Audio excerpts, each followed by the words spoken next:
Welcome to another edition of You and Your Money. I'm Bryan Hirsch, and tonight we're dealing with estate planning. In terms of the 2012-2017 SARS compliance program, high net worth individuals and trusts remain a priority on the list of specific areas of focus for SARS. The increased information gathering capacity that SARS has in terms of the Tax Administration Act and the poor administration of trusts have left taxpayers at risk, as trust transactions thought to be tax efficient can be set aside by SARS and new tax liabilities determined with all the commensurate penalties and interest. Treasury has indicated the Davis Commission will be reviewing the use of trusts in all forms of tax planning. And joining me this evening are my guests, Harry Joffe, Head Legal Services, Discovery Life, and Giselle Gould, Business Development Director of Fairheads. Giselle, Harry, thank you very much for joining me. Thanks, Harry, let's just talk one thing about trust. There seems to be a lot of debate whether the use of a trust is the right way to go, particularly since the Davis Commission was mandated to look at this. Firstly, what has happened with the Davis Commission? Weren't they meant to report in July? And what is their mandate overall, and how does that impact on estate planning? Well, so it's 4 questions at once, Brian. So Harry, I know you've got a good mind, a good memory, you've already jotted them all down, you know exactly how to go through. All right, I mean, well, the Davis Committee is looking at a whole lot of subjects, and estate duty is only a very small part of that. So they have reported already on small business tax, for example. They are busy reporting on profit shifting, transfer pricing, and all those bigger issues. Estate planning, everyone is still making submissions on that. It was meant to close the end of July, the submissions, but because we're all away on holiday, they've given us another month or 2 to do these submissions. So hopefully by the end of this month, we all put our submissions in on estate duty, and then they'll analyse it going forward, of which trust will only be a small part. You know, it's not trust is the major issue for them, it's one of the issues they'll be looking at. But estate duty as a whole is really what they're aiming at. So when you talk about submissions, can you be a little bit clearer on that? Yeah, in other words, the Davis Committee has been very good. They're bringing all interested parties in. So even when it came to profit shifting and transfer pricing, they had people from industry, they had people from Treasury, they had people from business, they've had people from a very wide spectrum.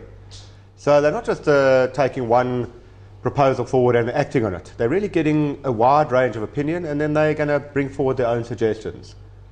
And that, of course, makes a lot of sense because everyone's impacted by changes. Trusts, whatever you're looking at, small business tax has got a huge impact on everyone. And so they've tried to consult as widely as possible. And it's interesting, they haven't been prescriptive at all. So you can come to these meetings and you can say what you want. You can slate government, you can slate SARS, you can slate tax laws, you know, and they'll take it on board, obviously, with the weight it deserves. Giselle, we talk about estate planning, and one of the aspects you're involved is beneficiary funds. How can you use a beneficiary fund, and explain it in terms of an estate planning tool? Yeah, I think, Brian, there are 2 aspects that we need to address. Prior to 2009, we used to use in the retirement fund industry what we call umbrella trusts. Okay, and that was basically also a trust, registered trust, with multiple beneficiaries.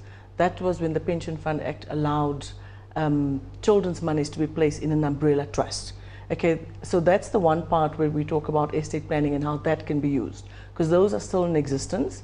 And then in 2009, we had the establishment of beneficiary funds, which was post the Fidentia drama, that we actually then established something that was safer and better regulated in our view than trusts.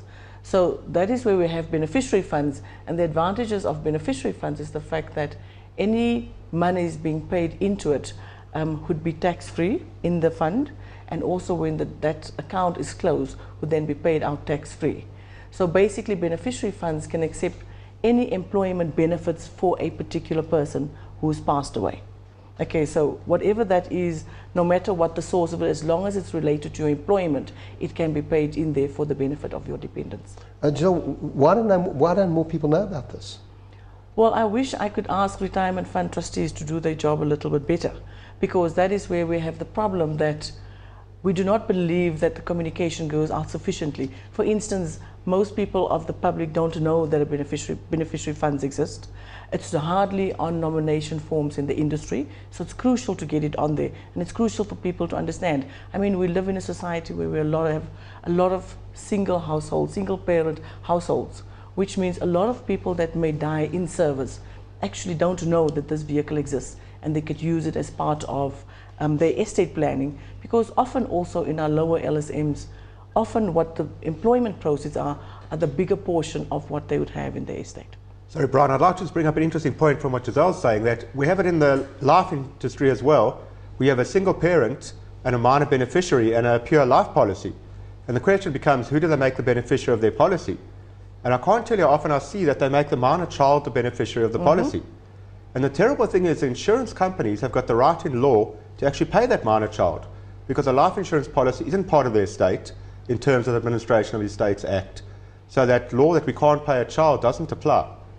And if you look across the industry, insurance companies have paid minor children big sums of money. And it's exactly what Giselle was saying, that it's the worst estate planning in the world to make your 5-year-old kid a beneficiary of a policy. You have a testamentary trust or even an inter vivos trust, which you create while you're alive to accept those benefits. Well, we're talking estate planning this evening. If you'd like to call us, you can call me on 011-280-3899. We're watching Business Day Television. We'll be back shortly after the break.